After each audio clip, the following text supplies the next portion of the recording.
Anywhere, yeah. And the train was a transport, Yeah. settling of the debt. Yeah. Right. We was already doing that. Our our method was interrupted. This is where you get your Pony Express from. Hmm. Right. We had courier systems across the land. I told you, Big Mama tell you exactly where your plot of land was, but she ain't never left the house. I've been living there my whole life. I ain't never seen Big Mama leave. I'm 56 years old.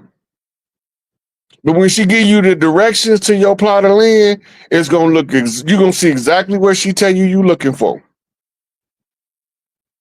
Right? So we got communication networks that predate all of the stuff we see around us today. It's just that most of us are so disconnected from the culture and so saturated with the out of Africa concept that we never look back to the real culture we from. We look to the foreign culture, right?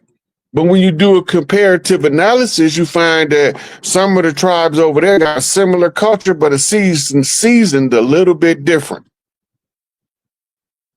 Almost like looking at people from New Orleans talk to people from Arkansas.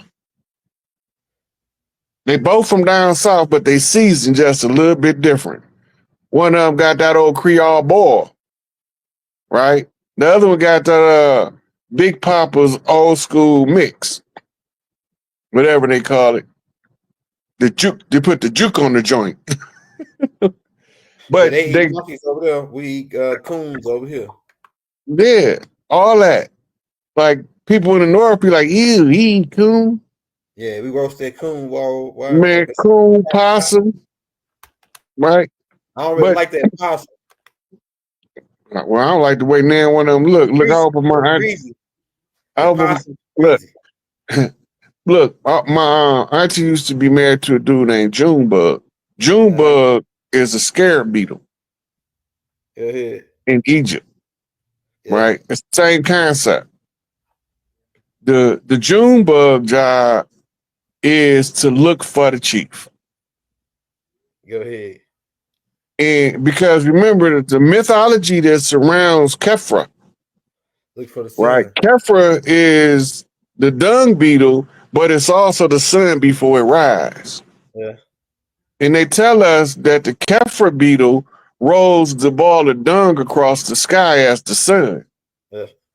Right? That means that, in other words, Kefra is the scout looking for a budding chief in order to alert his clan that there's a chief rising on the land.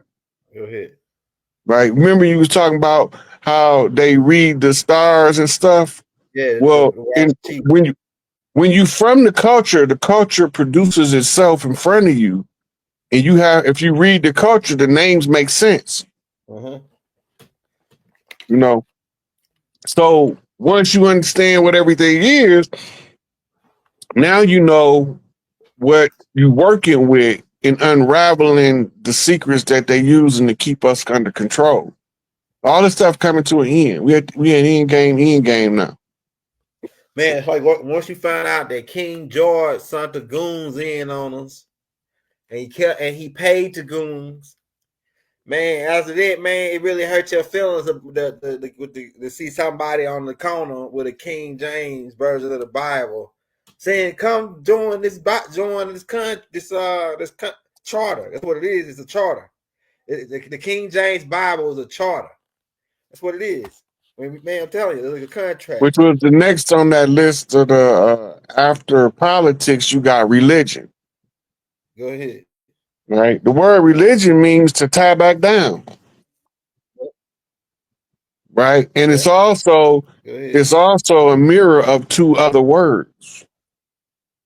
Re and legios is Latin, but when you look at it, it's the Legion of Ra is the Ra's many, which is the many chiefs, the many little sons.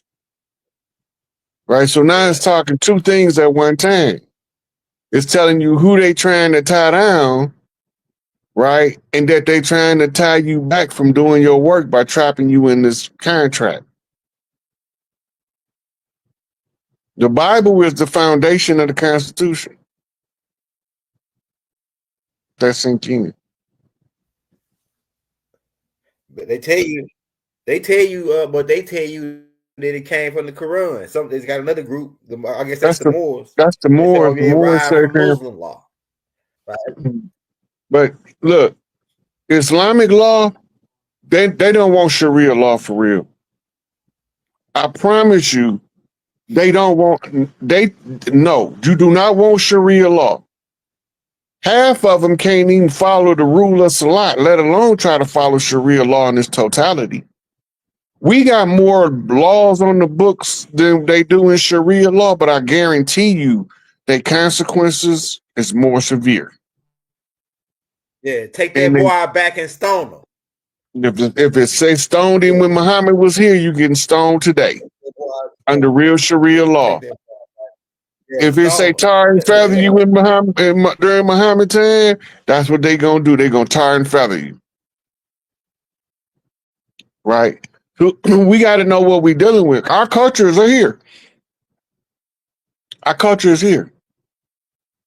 You know, you got all these different chiefs sitting here watching right now, looking at Rod Hayes talking about, man, you done woke the tribes up.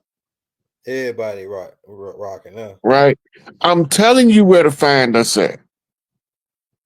I'm telling you that all of this stuff, the hand behind it right now is a group of chiefs in Raven Rock, Colorado.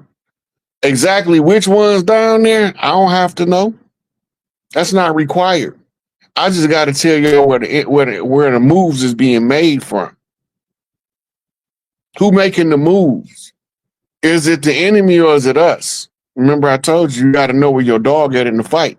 Because if you don't know where your dog at in the fight, you're going to grab the wrong dog and get bit. Hey, somebody said that Donald Trump, you heard anything about that, about Donald Trump going on promoting the Confederate? Well, I listened to the tape that they said, but he ain't never mentioned Confederate. He just mentioned some Confederate schools that so happened to be all Confederate schools. And when you study the Union philosophy versus the Confederate philosophy, could you go in, because this ties in with the guns and butter? We going now. But you know anything about the Confederate philosophy, which was the South, and then the Union philosophy? Listen, Go ahead. the Confederate philosophy is the Iroquois Confederacy document. Okay. Right. It's the same place that they derived the okay, so the same flag, Rod. Yeah, that's where it comes from. Yeah. It's the origin of the Confederacy. They lied to us and told us it was two groups of Europeans fighting each other, and then we was involved in it because we was fighting to keep people in slavery in the South and fighting to free them from slavery in the North. That's the biggest crock of BS they ever told us. Yeah, it's a lot. The Confederacy, the true Confederacy, was the Southern Confederacy of Iroquois tribes. The Iroquois tribes was the host family of the Iroquois, or what they call the Gullah Wars, right?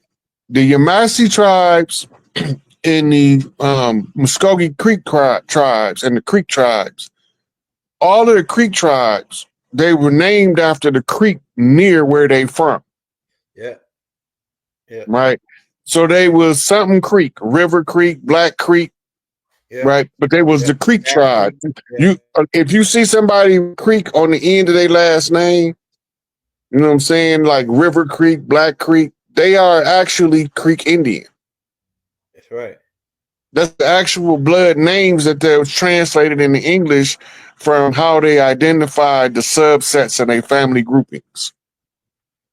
So earlier you was mentioned about the tribes coming from west to east, and they climbing as runaways. They had their checkpoints.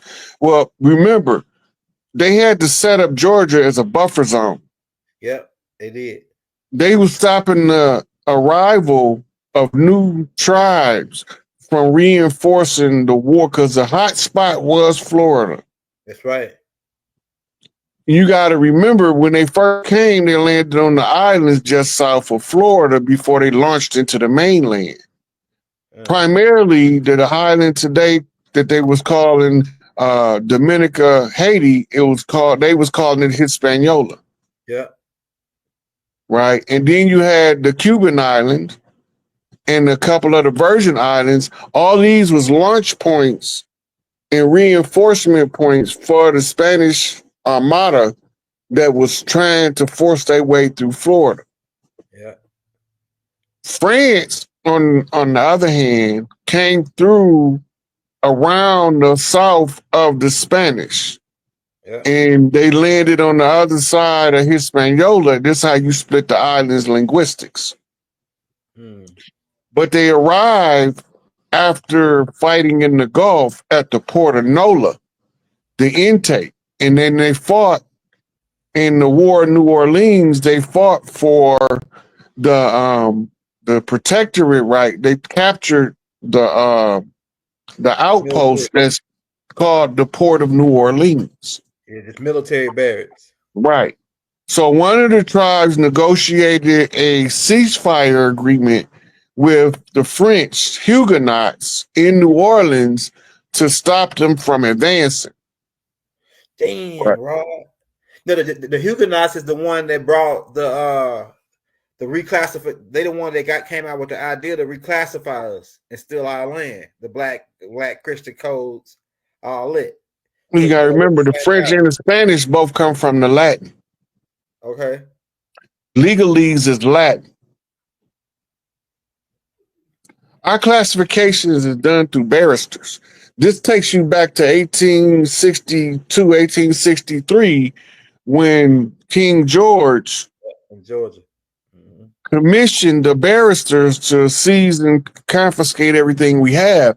Now they have to create a legal structural framework.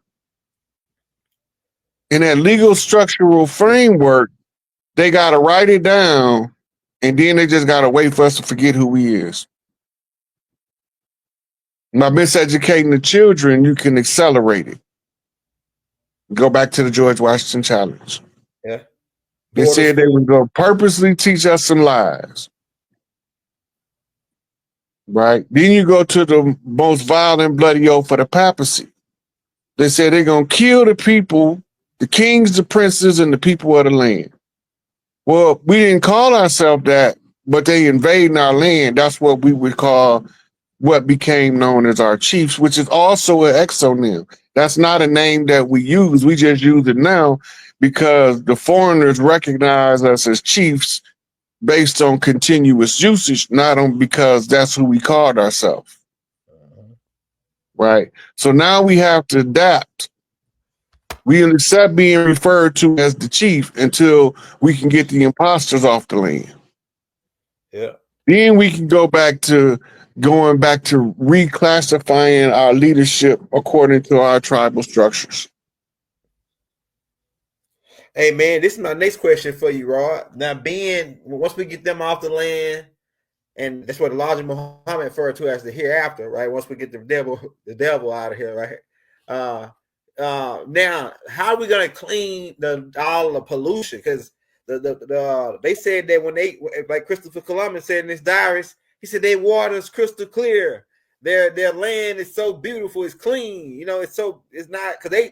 You know, in Europe, they had the dark age where it was no disease. They were really rampant. Okay, pump the brakes. I'm glad you brought that up, Elder. Pump the brakes for 1 minute, though. Go ahead. You just gave a description of the condition of the Americas in the time of Columbus. What was he comparing them conditions to? And then you brought up the Dark Ages. How long was the Moors supposed to be in Europe civilizing? From 711 to 1493. Yeah. Why they wasn't civilized still? Go ahead. That's a good question. Think about that for a second. They over there civilizing them. Cleaning them up.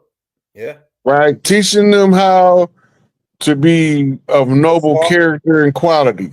To teach them how, they're supposed to be training them and and they post. If you civilizing somebody, you teaching them cleanliness is next to godliness. If you civilizing them, you teaching them how to organize and keep stuff in a systematic order so that they can more smoothly run society. Why, when they get over here, you see how he described America? Yeah. they still don't know how to take a bath. Yeah. Let it sink in. They were The peeing in grievance pots. over is in the statues over there. It's in the art. The problem that they vexing is the abuse of the children, using the children for adrenochrome and sex toys. That's their grievance why they was getting rid of the so-called Moors, right? They created all three monotheistic religions out of Coptic doctrine, fused with Babylonian blood magic, Babylonian money magic, Babylonian sex magic. That's being taught in the Talmud and the Mishnah, and then they giving you something called the Torah as if that's the book of their tribe. The Torah is the book of the law, right? And as soon as they can get you to take sides with somebody in their book, they got you. You taking a side with the people that's doing all the dirt in the whole book. Ain't none of the other people in the book doing the dirt but these people. And they supposed to be God's people, but we forget that the devil is God too, according to their doctrine. Right? The only thing he don't got the power to is to F you up without God permission. But as we see in Job, if God give him the permission, he can ping pong you all around the land and give you the worst miserable life he could possibly conjure up in his wicked mind. Wow. Right? That's right. So what make you think you better than Job in God's eyes? Because he said Job was a righteous and upright man, and God knew Top line. Job wasn't gonna never curse the name of the Most High. Do what they tell us in the book. But God, the same one who named he won't curse, the same one who he's staying faithful, dedicated, and loyal to, is the same one sick the devil on. Because the devil didn't ask first. God sick the devil on him. He didn't. Yeah, the devil didn't say, "Hey man." He said, "Hey, what you doing here?" I was roaming back and forth to and fro, looking for who I may devour. Right? And he said, "Well, wait a minute. I got one for you, player. You see my boy Job? You see my boy Job over there, right? Pimping ain't easy, baby. Watch how this is the most loyal one I ever had put on the track." That's facts. And then he said, "Yeah, I would go ahead and I would go at it, but you got all your, protection around him and everything. And them bodyguards Job got ain't no joke." But he said, "No, I'm gonna pull him off. I'm gonna let you have your way with Job. Only thing you just can't kill Job. And in the end of the day, Job can come back home." So look, the devil go attack Job. So what make you think you better than Job that God won't ransom and gamble you? And what kind of God would ransom and gamble his most loyal subject? Number one guy. His number one guy. Why would you ransom him? Why would you offer him up to the enemy as bait? For what? Or he was just testing you. Just wanted to, I thought he knew. Yeah. He knew, but he wanted to prove to the devil. Why he got to prove something if he God? That's crazy. Right? So they got us following they edicts so we can be trapping ourselves in their own conjure by deliberately choosing ignorance over information. That's right. And something where we informed at the same time. Right. And then so from my understanding, overstanding, that King James and them didn't bring the Bible at first. They came in 1607, and then they said, "Oh, we got to come up with something that we can enslave them with." And it took them 4 years later with 1611 when they came back with the joint. They didn't come back with the joint really heavy till the like after that. You know what I'm saying? A couple years You later. got to keep in mind. Okay, so at this time, nobody's bringing no religious books yet. We in full throttle warfare with Spanish exiles. Yeah. Yeah. With French exiles. Yeah. With English outcasts. Remember, they try to tell us that the colonies was made up of English outcasts, Yeah, convicts the and poor immigrants. prisoners, the prostitutes from the Yeah, brothels. yeah, yeah. Who owned the, who? But during the Moorish reign, who owned the brothels? The Moors. Think about that for a minute. So if the brothels was owned by the Moors, then who owned the prisons? The Moors. Had to, Yeah, because they were supposed to be the civilized ones on the land, teaching the other ones how to be civilized. right. But they ain't teaching them civilization, because we know that because they had jails over there, and they had prostitutes over there, and they had orphans over there that they was trying to dispose of. Yeah, How do we know that? Because they said that they came over here with their indentures who was exiles from the crown to work the land, yeah, right? yeah. How you gonna work somebody else's land? Make it make sense. All How right, go you gonna ahead. get us in, how you gonna get us in there where the people who landed is not gonna rebel, Yeah, right? We gonna hire you as a consultant firm, right? So they tell the story to move them in and give them Big Mama Farm. yeah.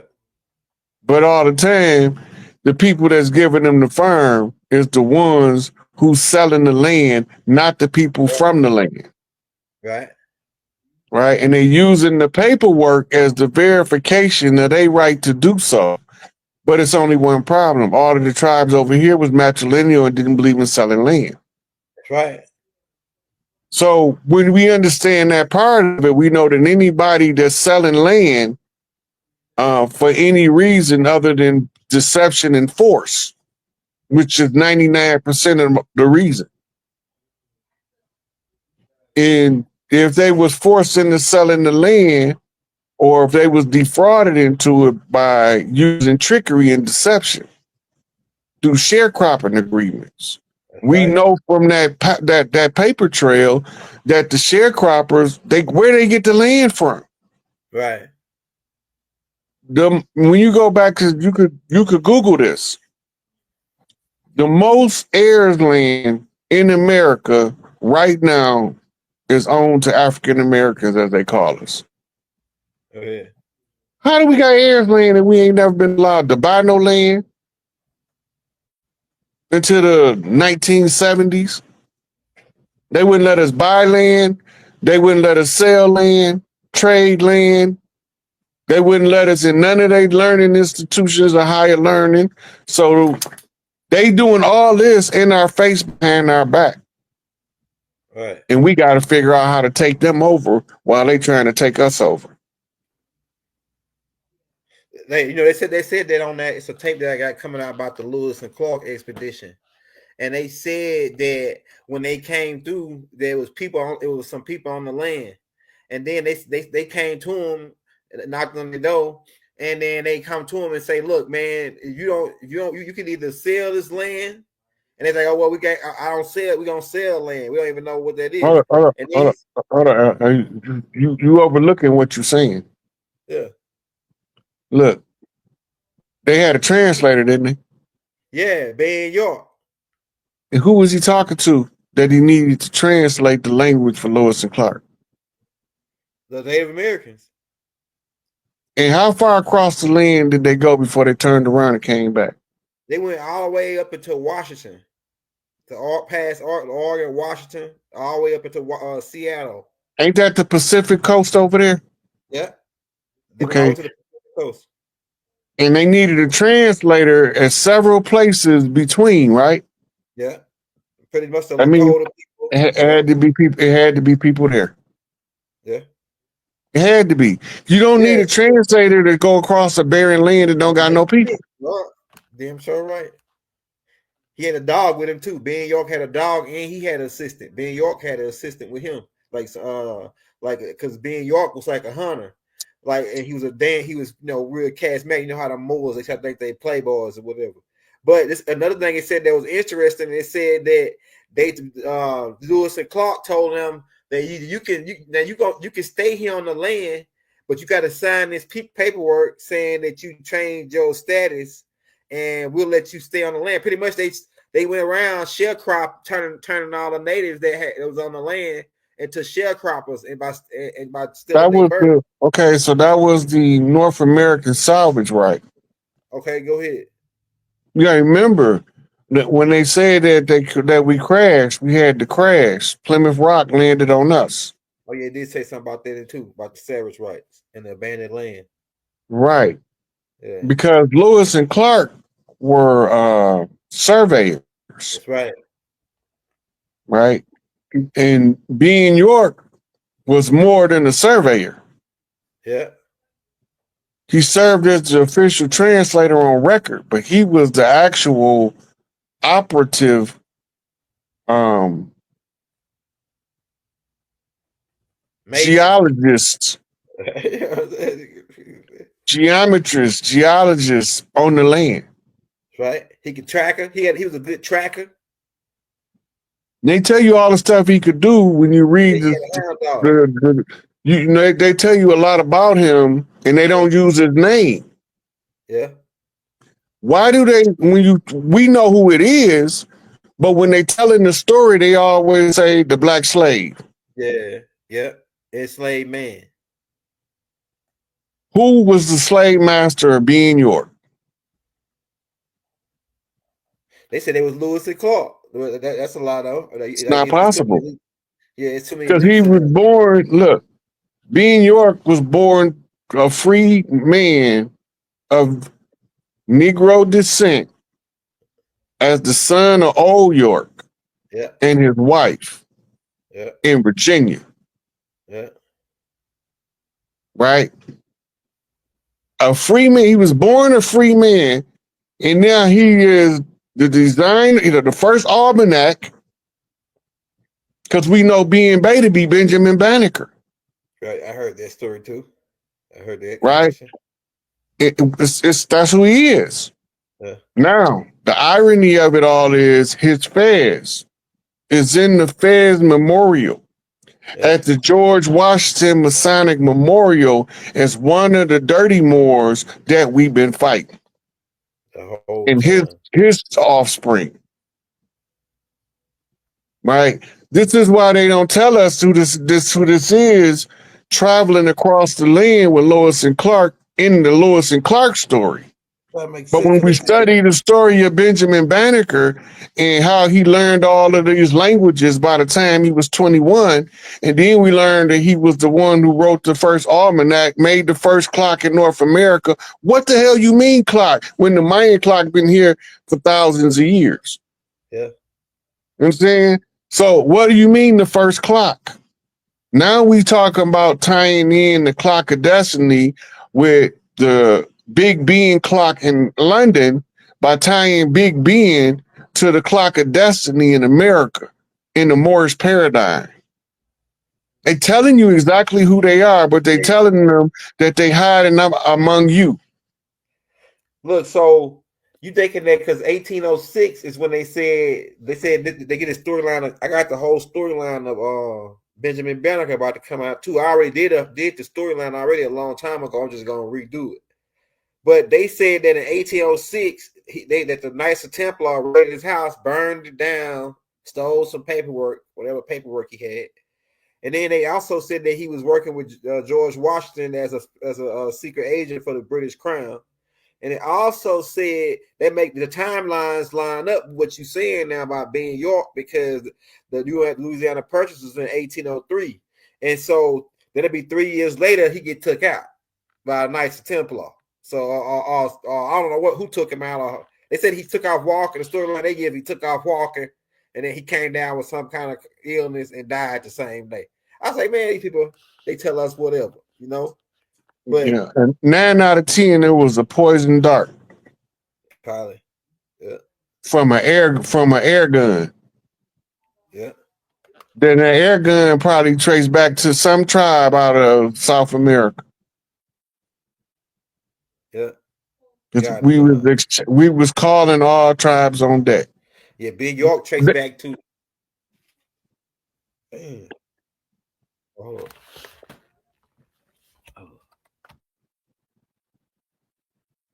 You right over there?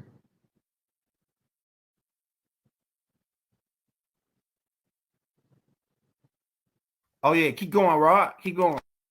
Oh, okay. So the tribes that came from everywhere, from South America and the islands to fight in the Gullah Wars. And they used a legal system in a fractional reserve banking system after they closed all of our stuff down to it's a hostile takeover. It was a military invasion that was masqueraded as government expansion. But it was actually territory expansion of a foreign agency, a foreign government across the land of the people.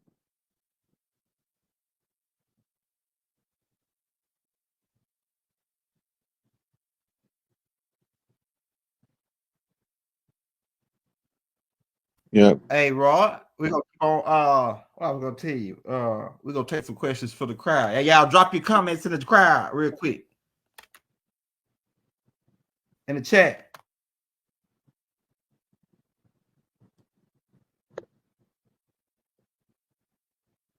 What'd you say, Elder? I say we're at the hour and 30-minute mark. We can take questions from the crowd. But you've been going in tonight, man. You just gave me some stuff on some more connections while I was trying to connect it, Ben York and Benjamin Banner, because I was gonna put that tape out. And so now That's you what just Ben, gave me a couple. that's who Ben York is. Yeah, I heard that before, but now you just gave me the final piece that I need to tie in to put it together. Mm-hmm. Look, who was the girl with Lewis and Clark? That's what yeah. And who was the other dude that was with Ben York? The other black dude, or the other dude they said that was with him.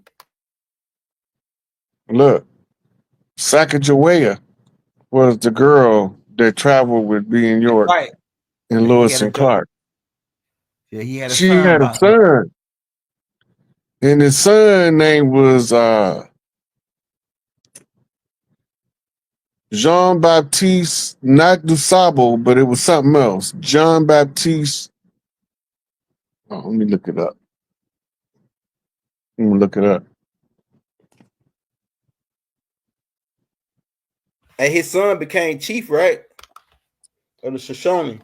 I'm about. That's where I'm going with this. I'm about to show y'all how the trick works. Yeah, Shaka the Wheel. Shaka the Wheel. They got a statue of her holding the baby walking. Charbonneau. Yeah. Look, his name is Jean Baptiste Charbonneau. Right? That's supposed to be her son with Ben York. Right now, Right. the city of Chicago, which was there it's been there for thousands of years, but they credit it with a Jamaican, a Haitian dude, named Jean Baptiste Dusable. Right?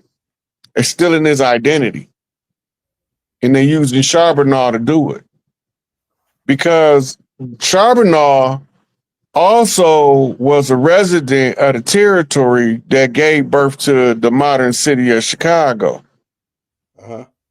And they telling the Jean Baptiste Dusable story because he could have been appointed by Sacagawea to the land right of the territory.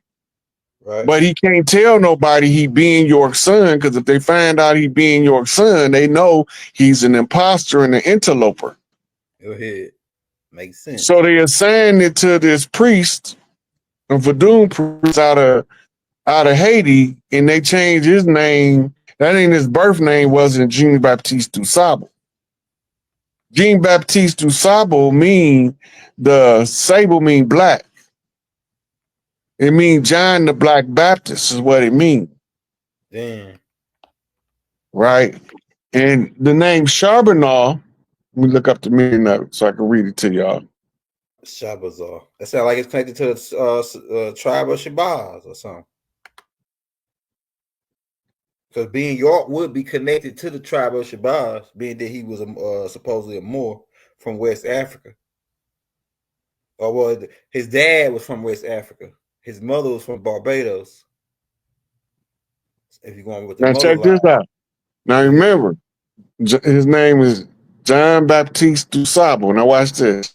Charbonneau is the surname of French origin given for a coal merchant, or as nickname for someone with a dark complexion. Go ahead. Right? It's the same name. Black John. John the Black Baptist. Right? And they give his 18 so he was born after Du Sable, so to speak. Uh-huh.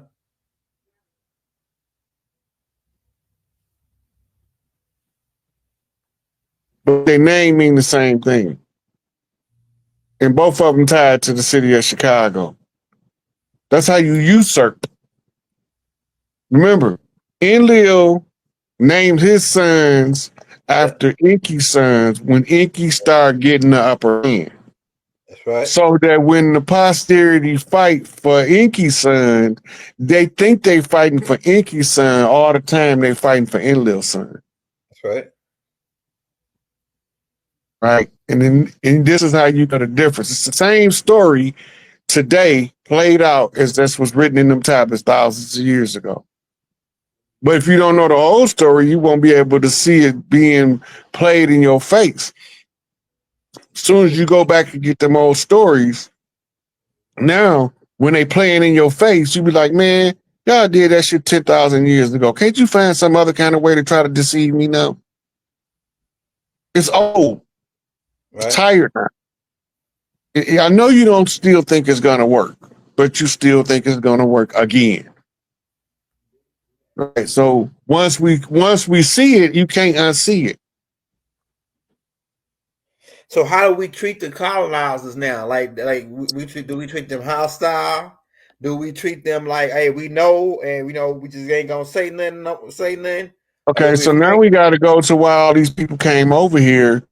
That's a whole nother story separate from the political dynamic. Now we talk about diversification of genetic fields. We talking about the establishment of bloodlines of the future using the bloodlines of today. Right? You talking about tying into the vine. You talking about grafting off the vine. You talking about establishing different seeds for different lineages to progenerate. They call it the one drop doctrine for a reason. And the story of the one drop doctrine is in the Sumerian tablets, is where Enki is telling them how to cure the genetics of the humans with the defects created by Enlil's son, trying to play God, not knowing what he was doing. Right? Nergal, they call him from Nibiru to help fix the problem. And they say, did y'all ask Tahuti and Enki? And they said, we don't want to ask them. He said, I can't help you. So they banished him to the underworld where he meet Erishkigal. The story is not different. It's the same metaphorical story played out today, but using different characters to play the story out in modern times. Right? You got the puppet master. It's the same puppet master, even though the puppet is different. Right? He only got so many ways to play and pretend to be this particular puppet before it becomes you can recognize even when the puppet changed that the character the same. Right. Hey, so I was wondering why they were so interested in Chicago, because they said the war. That's when Chief Pontiac. That's what really the kickoff, the beginning of the wars. It's with Chief Pontiac in the Michigan Chicago area, and it seemed like to me they were trying to get tactical command of the water, the Great Lakes. That's a significant fresh water. I mean, that's a significant area right there for Native Americans in that land. So by starting with Chief Pontiac, and you come in as the embodiment of that The spirit that was successor. falling on men, huh? Yeah, I gotta solve his beef. Yeah, it started right there with the Moors, right Yeah, there with the Moors, the British Moors. Yeah, and the French. It was yeah, primarily the French. yeah. You gotta remember, Detroit was the capital. Go ahead. The territory of Chief Pontiac stretched from Detroit to Chicago to Pontiac, Illinois. Go ahead. Right. We only had metropolises and villages. We didn't have sub cities. Today, the tribes of the Flintstones, they still inhabit Flint, Michigan. Yeah, yeah. Right. We call them Flintstones is because they used to not far from Flint. They used to mine Flintstone. Go ahead. Makes This is where sense. you get your cartoon characters from. Working in the rock mines. The rock mine became characteristic of the auto plants, and that's where the Union first started in Flint, Michigan. Right? It was triggered by the treaties of the Flint Indians with the Saginaw Indians and several other local tribes that people can't exploit you for your labor. This what gave rise to the labor unions.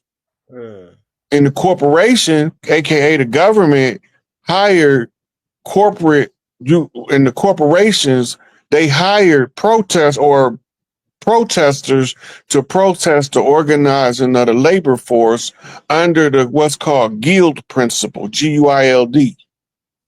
The guild principle was where all of the people that work in the profession stabilize the value of their workload so that you can't be exploited, and I won't let nobody exploit you if you don't let nobody exploit me. This gave birth to your labor unions, but it started off as workers' guilds.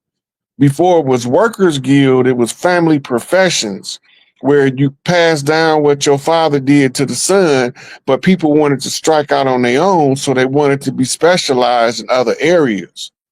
So you start out developing the guilds, which is the precursor to the skilled trades monitoring systems that gave birth to workers' unions.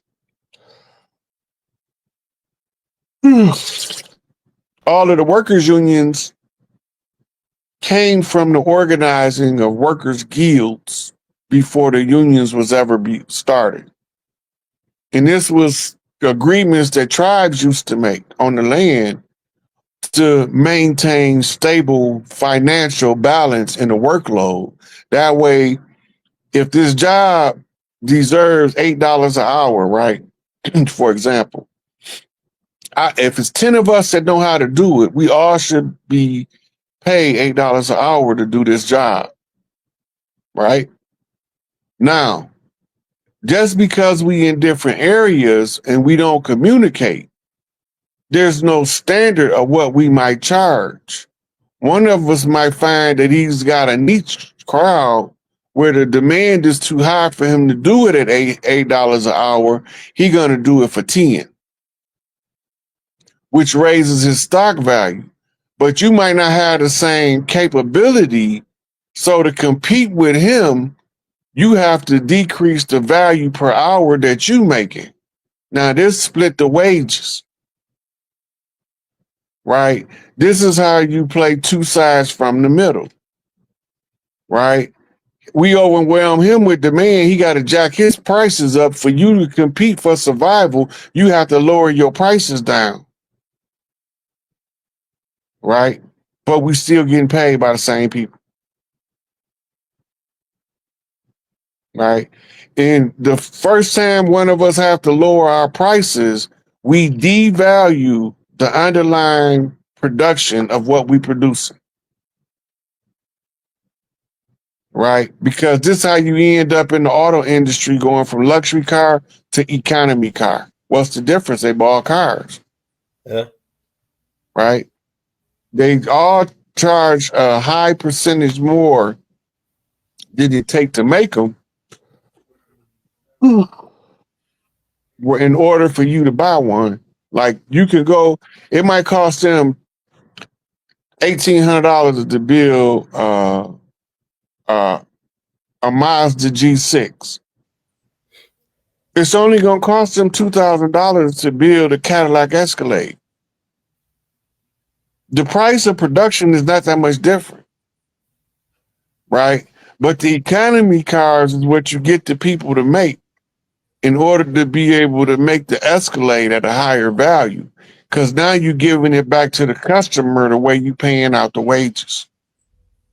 Man, it's a game. Oh, it's like hand over fist. It's hustle, man. Hand. Yeah. Let's go back to guns and butter. Guns and butter. That ties into the topic with everything you're saying. It ties into the topic. Guns versus butter. So it stands the reason the people who are passing out the butter and taking in the guns, it's got a systematic hand over fist hustle here, man. You got to figure out the hustle or you would get hustled. Seems like to me. Huh? Yep. So Street. it's the same with it. Any child going out in New York will be exposed to the kind games. He gonna walk past somebody playing 3-card money. He gonna walk past somebody playing 3-shell shuffle. Right? He gonna walk past somebody playing all these kinds. He gonna run past people that playing instruments with a hat out front of them, singing sometimes. He gonna walk across the people that made a creative drum set out of buckets and pans, right? Just because everybody got a different ability. When you don't know what these games is, you become food for the environment. You get consumed. You always behind 2 steps behind what the environment is doing because you don't know the rules to the game. Remember what Tupac say? Once you get an understanding of the game and the rules of the game, right? Life ain't a struggle no more. It's a trick, and it's a trick to be played. Voila, pull a rabbit out the hat. Black girl magic, just like that. It's a return of the peace stones.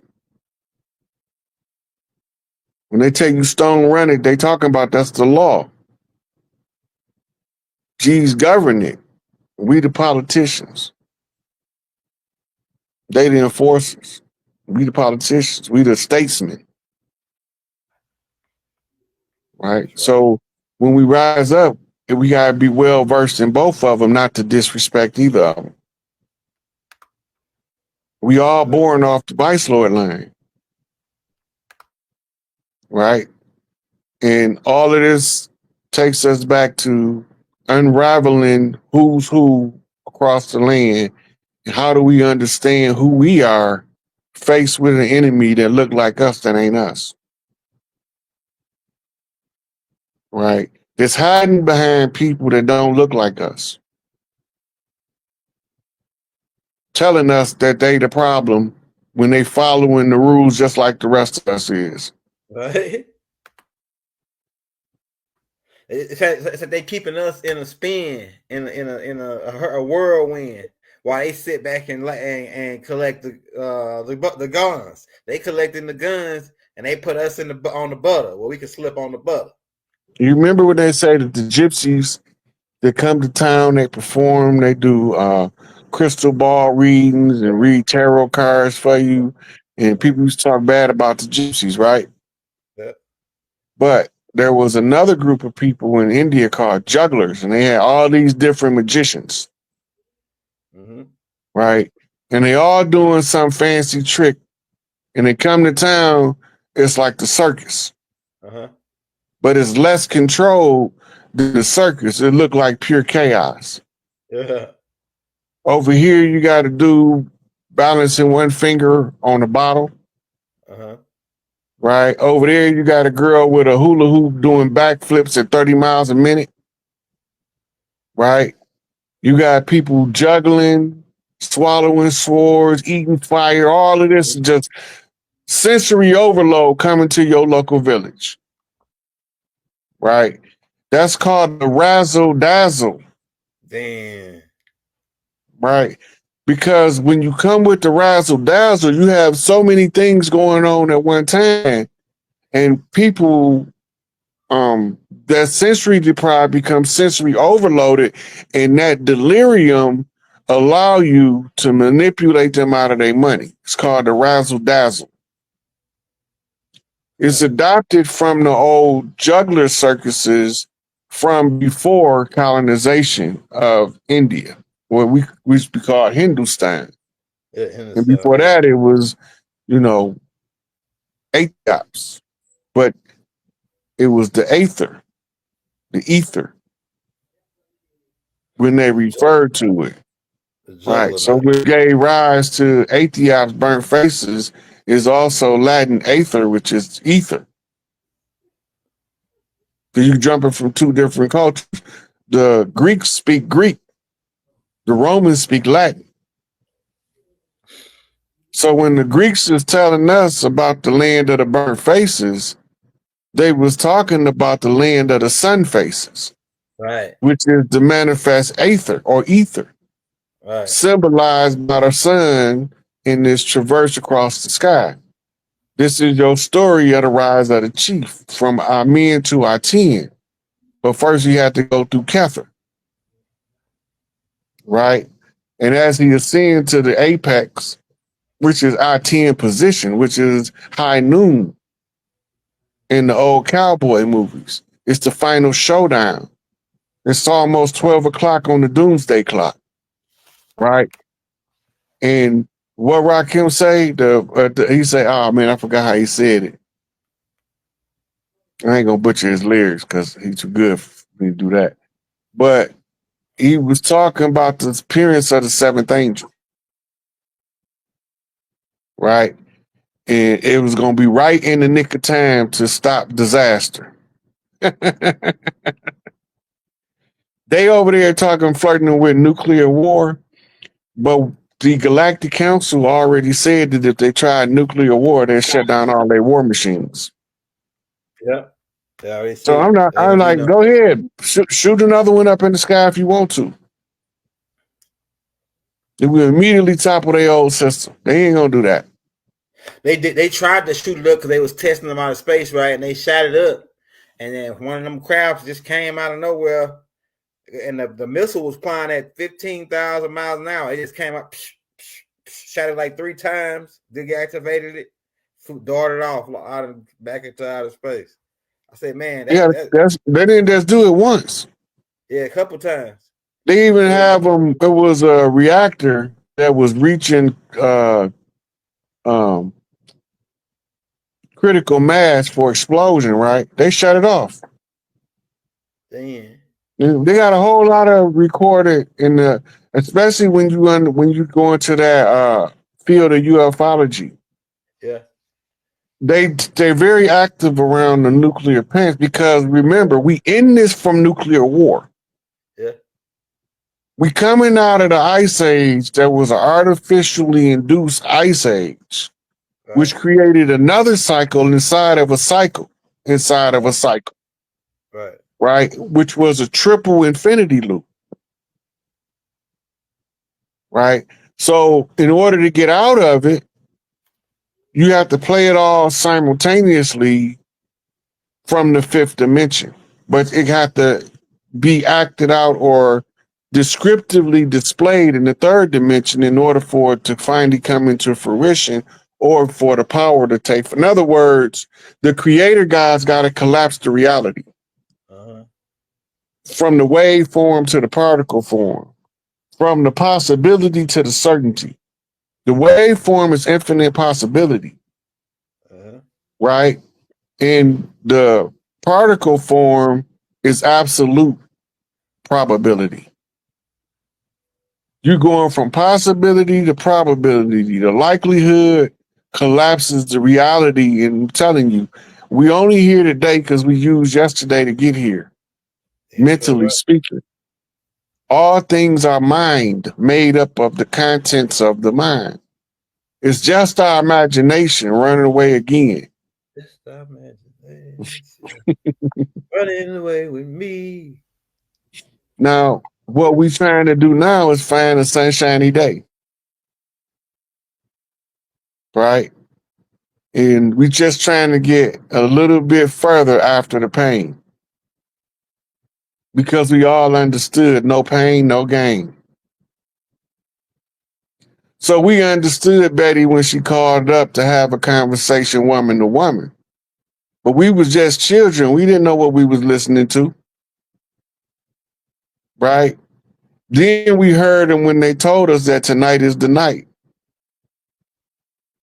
Right? And she wanted to make her a woman. In other words, the queen need to be crowned the queen in order for her to be seen. So they bring in all of the bees from the hive, the killer bees, which is the killer G's. The G's is the sevens. The sevens working for the twos. The twos is the sisters. The sisters sending out the SOS. Because the sisters of the struggle activate the brothers of the struggle when the bully come around in order to go get his sister's stuff back. So when it's all said and done, it all comes back to one. And then you get back to the I-10, back to the high noon of it all. Hey, bro. Right. We got about 3 minutes. Hey, man, if y'all want to show Brother Rod Hayes some love, we got his Cash App and his PayPal if you can't get the Cash App on the screen.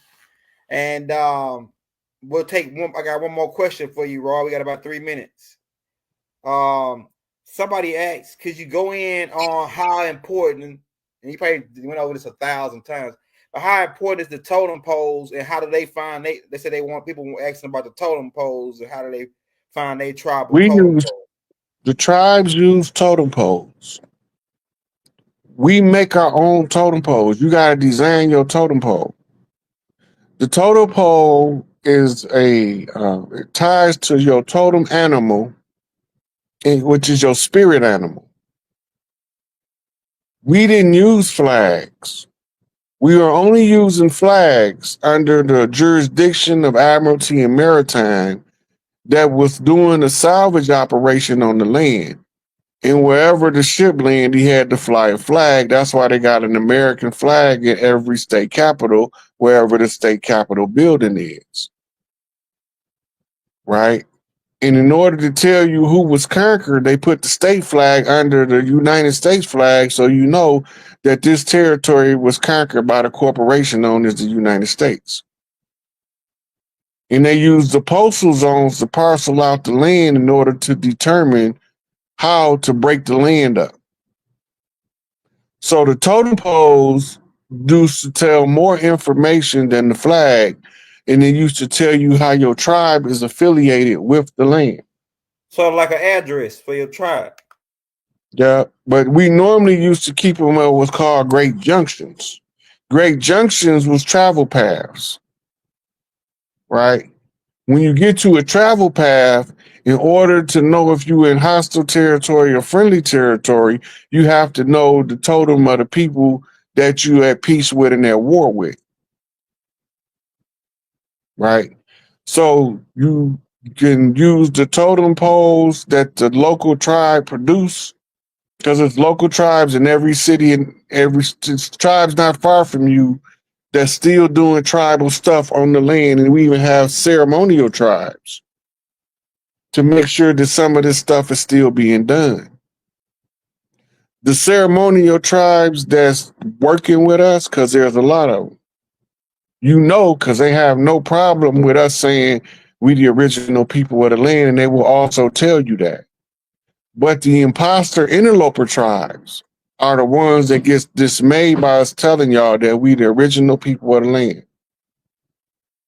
Right? So your totem pole is absolute definitive that you from the land and that you don't honor the law of the flag, you honor the law of the totem pole, which ties to the original tribes. Hey, fire, man. And on that note, we're at the 2:00 mark and we can close it out. Hey, Rob, you got anything you want to say before we get up out of here? No, just we appreciate all the love, the support. new subscribers, the new members, everything, man. We are the comments, the people been going ham on the comments with the love, man. So I definitely appreciate all y'all, and we just getting started, man. We ain't even warmed up yet. So I want to get this thing cracking without a further ado. So Big Chief, man, appreciate you for having me. I mean, for coming on again and joining us by Brother B-Dale 2 times in 1 week. I appreciate you too as well, brother. You know, we here to bang bang and shake the brain on this 2-ball cane thug thing. You understand what I'm saying? You know, they put certain people together. It's like mixing the right chemicals to make a bond, baby. We here about to shake it up. You know, we just gonna be kicking the game to us, but to other people, they gonna learn something. Yes, sir, and they learning a lot too, man. That's real. That's real. I tell you what, listen, I want to jump right in, because I got to check out your video you just put, I think, like yesterday or the day before, B-Dale, and then Brother Ryan, I've been seeing your stuff you've been dropping, so look, just that alone is enough for me to go. But you know, with the posts I've been seeing from you on Facebook, Ryan, and then B-Dale with your stream you just did, I think yesterday, when it comes to the thing called gematria, right? I know there's been a lot of dates that we're seeing that's got a lot of significance to them. So with today being 6/6, right? And then with it being a 9-year, and since the last time I spoke to both of y'all, I done seen earthquakes, volcanoes, I done seen goddamn hailstorms, ice storms in Florida, I done seen red orbs in Florida, I've seen the gold melting in Hawaii. Like, it's a whole lot going on, boy, since the last time we talked. So if I ain't know no better, I definitely would say it is Mamageddon, and the matriarchs have returned. So when it goes to the mothers, and let's just go with the number 6/6. What is that kind of bringing us to when we're talking about this day and time, brother B-Dale, with the gematria aspects? Well, when you get into Vedic gematria, the gematria system is connected to the binary code system of the matrix. So that's why everything within the simulation, it has a number, and that number operates on the system of a cycle.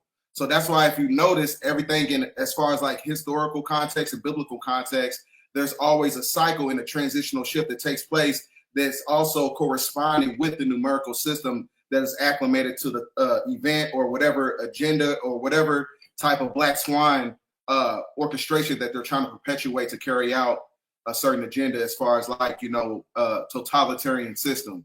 So everything as far as like, for instance, like around this time last year, the boxer Garcia, I forgot his name, but he said something about an earthquake was going to be taking place on June 6th. So the same thing actually translates to now, because we just have earthquakes going on in on the Seamount Axle over in that area. You got the volcanoes, Mount Etna. You got all these things happening at one time because Mother Nature is being turned on.